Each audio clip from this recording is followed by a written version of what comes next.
Nagbabalik sa big screen si Piolo Pascual para sa pelikulang The Ride, produced by Spring Films, Cornerstone Studios at MQuest Ventures. Kasama rin po sa pelikula si Kyle Etchari.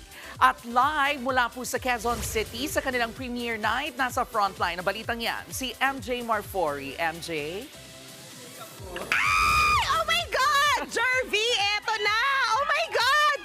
Kaya pa ako tinititigan dito habang naka-standby. Naiiyak na ako. Pero syempre lahat kami ganito. Collective kilig ang nararamdaman natin ngayon para sa premiere night ng The Ride with the one and only Piolo Pascual and Kyle Etchari. But guys, okay, action thriller po ito. Okay na. Okay na tayo. Kasi nag-leather.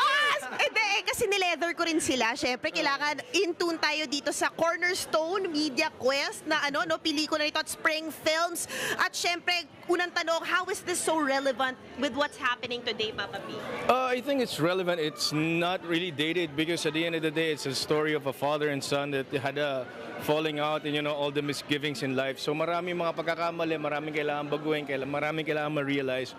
So it's very timely, not just now, pero for every family, for every relationship, kailangan nila pagdaanan yung mga ganong conflict sa buhay nila to be able to choose kung ano ba talaga yung dapat. Siyempre, choose mo yung tama. So this is a reflection. Sobrang bumilib daw sa'yo si Papa P dito because you went through some hardships while you filmed this a while back. Yes, this is, for those who don't know, 2 years in the making po itong The Ride. At sa mga hindi din po nakakaalam, I wasn't going through something, pero my sister was going through a battle of cancer throughout the whole film process. So marami kang makikitang emosyon na medyo organic po talaga, lalo na sa medyo padulo na.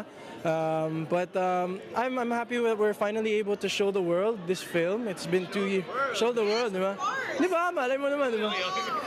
2 years in the making, but it's really close to my heart, kung alam nyo lang. You know what good news we have is because I know meron to mga promo sa ticket prices. Sama ba, Papa P? Yes, we have reduced prices, of course. This is showing exclusively at SM Cinemas. We have more than 80 malls around the Philippines, and we had a deal with SM, of course, para maka-accommodate, para ma-afford ng iba. We reduced the prices starting tomorrow. So don't miss it because it's only in theaters for a short time. I love it. Please do invite everyone again dahil bukas ito show eh. Yes. Guys, please watch The Ride. Please watch The Ride. It's coming out tomorrow. Napakagandang pelikula. I mean, take it from us. Magugustuhan po ninyo. Sana tangkilikin natin at pagkalat natin ng sariling atin, pelikulang Pilipino. Thank you so much, guys. Thank you. At yun muna yung latest mula rito sa Quezon City. Jervy! Marami pong salamat, MJ Marfori. Mga kapatid, Jervy Wrightson po. Eto na nga.